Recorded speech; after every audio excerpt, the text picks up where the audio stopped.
માંજલપુરના કુબેર સાગર તળાવમાં સફાઈનો અભાવ. વિવિધ તળાવ પૈકી માંજલપુરનું કુબેર સાગર તળાવમાં પણ સફાઈનો અભાવ છે.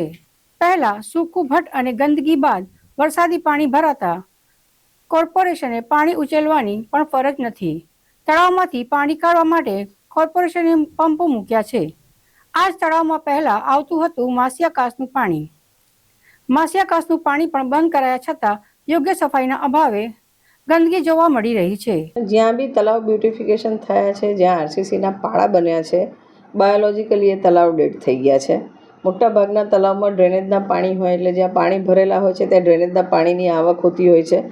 બાકી જ્યાં તળાવ ઊંડા કર્યા છે, સપોઝ છાણીની વાત કરીએ કે કુબેરેશ્વર તળાવની વાત કરીએ, તો જ્યારે એનું કામ થતું હતું ત્યારે ધ્યાન રાખવામાં આવ્યું નથી ને એના જૂના જે ઇમ્પરવિયસ લેયર હતા, ઇમ્પરવિયસ લેયર, એ બધા લેયર તૂટી ગયા છે. એટલે પાણી જે બી આવે છે જમીનમાં જતું રહે છે અને એની સંગ્રહ શક્તિ રહી નથી. હવે પાછું એનું એ ઇમ્પરવિયસ પડ બંધાય ને ત્યારે પાણી ભરાશે, ત્યાં સુધી આ હાલત તળાવની રહેશે. એટલે બ્યુટિફિકેશનના નામે આપણે તળાવોને બરબાદ કર્યા છે એ જોવાઈ રહ્યું છે. બેન, ખાસ કરીને દંડકનો વિસ્તાર છે ભાજપના સત્તાધારી પક્ષના, અને ત્યાં આગળ તળાવનું લેવલ પણ ઊંચું આવી ગયું, તેમ છતાં ગંદકી પણ દેખાઈ રહી છે, પણ કોઈ ધ્યાન નથી આપતું. શું કહેશો? તમામ તળાવની આ હાલત છે. કુબેરેશ્વર તળાવની બી આ જ હાલત છે.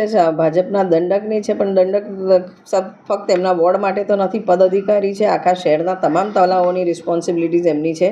જ્યારે અનેક તળાવો પૂરાઈ ગયા છે, અનેકની હાલત ખરાબ છે અને કરોડો રૂપિયાનો ખર્ચો જ્યારે સફાઈના નામે તળાવોના સફાઈઓના ઇજારા આપવામાં થતા હોય છે અને એનું મોનિટરિંગ ના થતું હોય તો ડેફિનેટલી જવાબદાર અધિકારીઓ પર પગલાં લેવાની તો ફરજ એમની બને જ છે. પણ પદ અધિકારીઓ જો આ અધિકારીઓને સામે કડક કાર્યવાહી નથી કરી શકતા તો ક્યાંક એમનો એ અધિકારીઓને છાવરવા પાછળનું કારણ શું છે એ તપાસનો વિષય.